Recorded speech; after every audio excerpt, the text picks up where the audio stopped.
Hey guys, Goddess of the Metal here. First of all, I would like to thank all of my new subscribers. I've gotten quite a few and I really appreciate it, especially since I don't update as often as I would like to. So I appreciate you guys having the patience waiting for my reviews. Lots of things have just been going on lately, so it's just been a little hectic. As you saw previously, I uploaded a video of a live version of the River Dragon from Nevermore, which brings me to what I'm doing now. I'm going to be doing a review of Nevermore's new album, The Obsidian Conspiracy. Now, I have been a fan of Nevermore ever since I've gotten into metal, and that's been about like about 5 years now. So them coming out with a new album was so exciting for me, because this godless endeavor, their previous album, was really good, and you know, just all of their albums. I can't think of one album of theirs that wasn't amazing. They're considered progressive, although you really can't put a label on Nevermore because they're their own genre, in my opinion.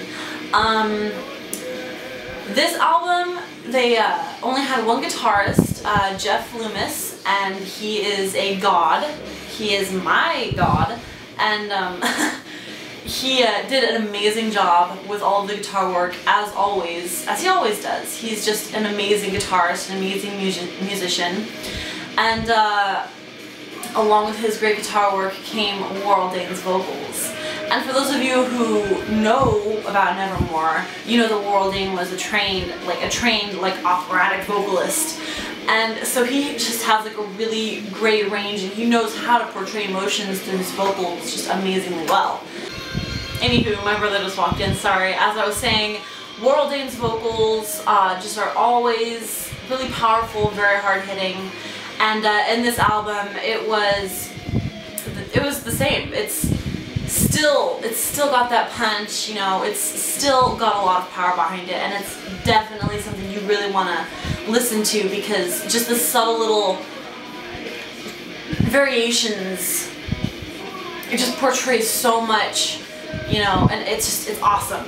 And Van Williams, their drummer, he's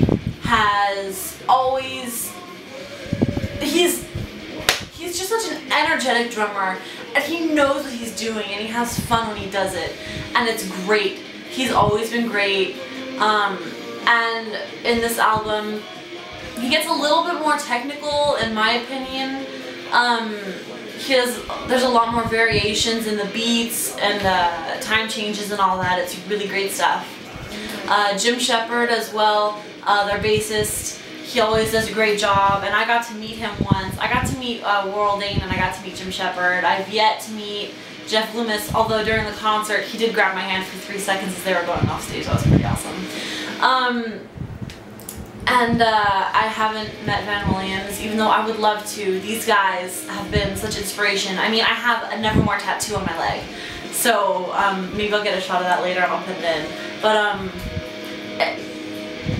a Nevermore, whether you choose to listen to this album or not, you cannot deny that all of them, including Steve Smythe, who was in their previous albums, and Chris Broderick, who was also in the previous albums, you cannot deny that they are amazing musicians. You know, Waraldane had his own solo album, Jeff Loomis had his own solo album, and they were both amazing albums. They are just fucking fantastic. So definitely, if you're gonna check out Nevermore, definitely check out Waroldane's solo project, and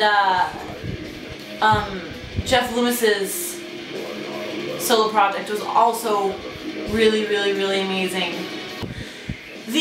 Technically, the music is great. The way the vocals sound is great, but the lyrics in this album I was a little disappointed with. As you know, Nevermore has always been kind of political, or people who've listened to Nevermore, they know Nevermore is kind of political. They bring in a lot of, you know, the system and system slaves, and they kind of put a little bit too much of that in this album, to where it almost became comedic. Right now, And the Maiden Spoke is playing in the background, and it's about a ghost who was born in 1617, and she moves the chairs downstairs, and you know, there's nothing to be afraid of, blah, blah, blah, blah, blah. And then at the very end, after 4 minutes of this ghost, Worldine throws in, but she was just another system slave. And it's just like, oh, Worldine, come on. You're a silly goose. Just a silly goose, Worldine. Anyway, that's the end of this review.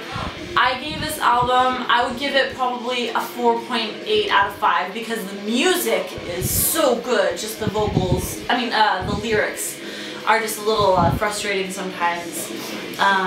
But yeah, anyway, definitely check it out. If you're going to check out Nevermore, definitely check out Worldine's solo album and Jeff Loomis' solo album because they're amazing as well. Anyway, this was Goddess of the Metal. I'll see you guys later.